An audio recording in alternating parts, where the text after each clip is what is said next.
now they're having to redo it, or they had to redo it. So, yeah, unfortunate. Actually, that's probably what's good about being part of the community, because others either that know or have done that, and if you ask just in the general kind of weekly meetings or at any point in dialogue, then they could, though, kind of like Jerome, like he's gone through the years that he's gone through and different experiences, so whether entitling land and knowing kind of like the loopholes for finding certain stuff, otherwise you're just going to have to live and learn and go through all that. Man, there is a rookie cost. For sure, and everything. I'm already deep in the hole on the rookie cost. I got 3 gopher tortoise surveys already. Why? So Why have did to you have have it- to do 3? Because it's only good for 3 months. Oh, boy. So initially I'm like, let's go. Here we go. Yeah. I'll be done here shortly. Yeah. Well, that didn't work out. So the second one, again, issues with my draftsman not getting the documents to the engineering company. I got my next gopher tortoise survey. Well, guess what? I wasn't ready for that. So I got another gopher tortoise survey. You know, here we go. I've had 3 How much are they tree charging? surveys, 3 gopher tortoise surveys. Why 3 trees? Because they don't go Because anywhere. Well, it's shared because this is good for everybody to know. this is what I'm trying to explain to you. Yeah. This has been an absolute nightmare. This Yeah. has not been a good build. This is not like, and I haven't even started building. Every single point has been actually terrible. What made you choose that area to build when you're Because on it's land? because it's beautiful and the lot was Yeah. a very nice price, and there was a lot of room for profit. You know, What about the GC? Did you onboard them already, like early on, to make sure that they can guide you through the process? the first GC I did, yeah. Yeah. So the second one I'm on now. Okay, and he's guiding you, or she is guiding you the right way, or I think so. Yeah. because they should have been able to mitigate a lot of these extra costs that you're experiencing. Well, so I had an original GC, like I said. You know, the reason the first survey, I had to get another one is because that survey company went out of business and I couldn't get the CAD drawing. And then so I needed a tree survey and a gopher tortoise survey. And the first survey I got, the trees were wrong. They weren't on the right spot. No one would take this survey Right, seriously. because that's why he went out of business. And so the gopher tortoise person also did tree surveys, right? So she went and she did a tree survey, and her trees are not in the same spots either. What? I don't know. What do you do? What do you do? Yeah. You know? Anyways, and also the way that she had it formatted, they didn't want it that way. They wanted it on a survey with land, you know, Topography. the topography on it, and she didn't do that. So I got a tree survey from her that is not how they want it. Again, lesson learned. Yeah. So there was the second tree survey. So then I got the third tree survey, and the survey company so far seems pretty good. Excellent. And yeah. Just learning to select the right vendors is.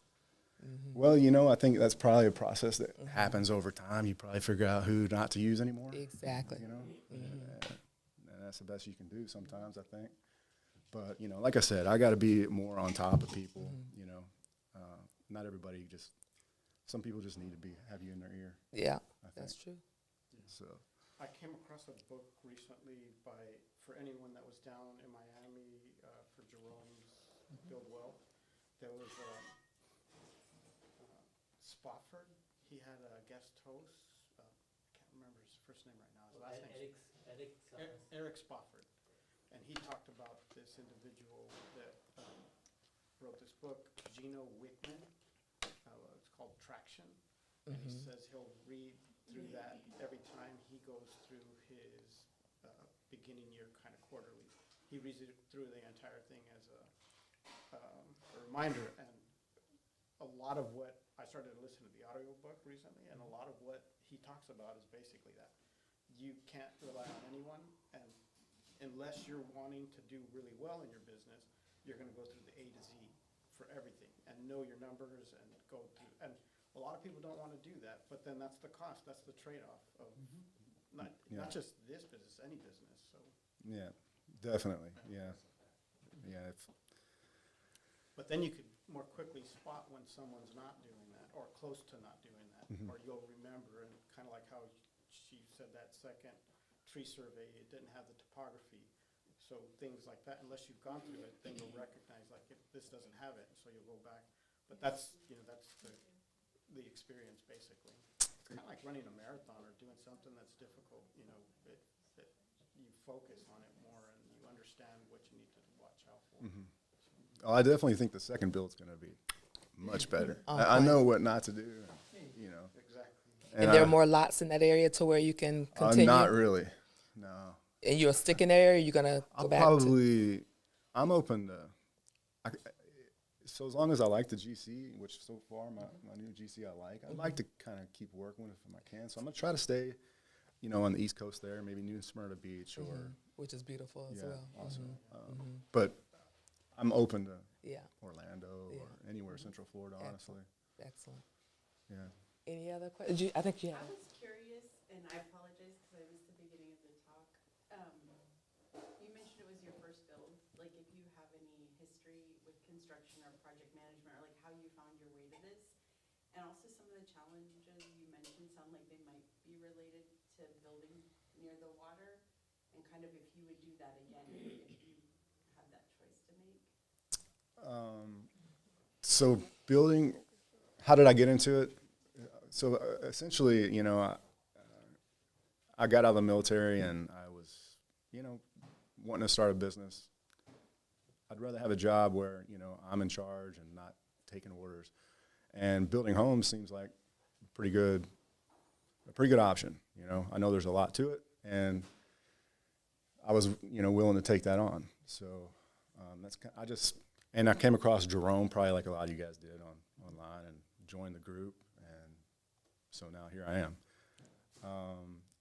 Building on the coast, I have no problem with building on the coast. Like, the only issues is that you're going to pay more money for your windows, your doors, and the structure. You know, everything's going to have to be, you know, able to handle hurricane-style winds, which isn't a problem because in that area, in those areas, generally, prices are higher, so you can kind of absorb that cost. It's not too big a deal, from what I can tell, you know.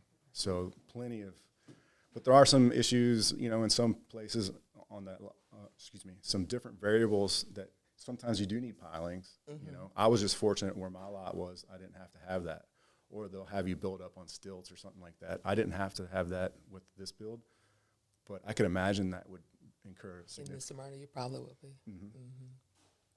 So you might ask me something else back. I'm sorry, I missed it. No, I think that was the bulk of it. Okay, cool. And I know you're doing some of the same things. I think I overheard one of the BBS calls where you were talking about. Yeah, I have a build near the ocean as well in Satellite Beach. And luckily for me, the first two levels are already done, like the pylons are already there, the structure, the CMU, the port, concrete is already in. I just need to finish out the second level, and I'm going to do a rooftop as well. So, yeah, so luckily I don't have to pay for that expense. Just the foundation needs to be poured. Is that your first time near the water? It will be my first build near the water, yeah. But I have build experience.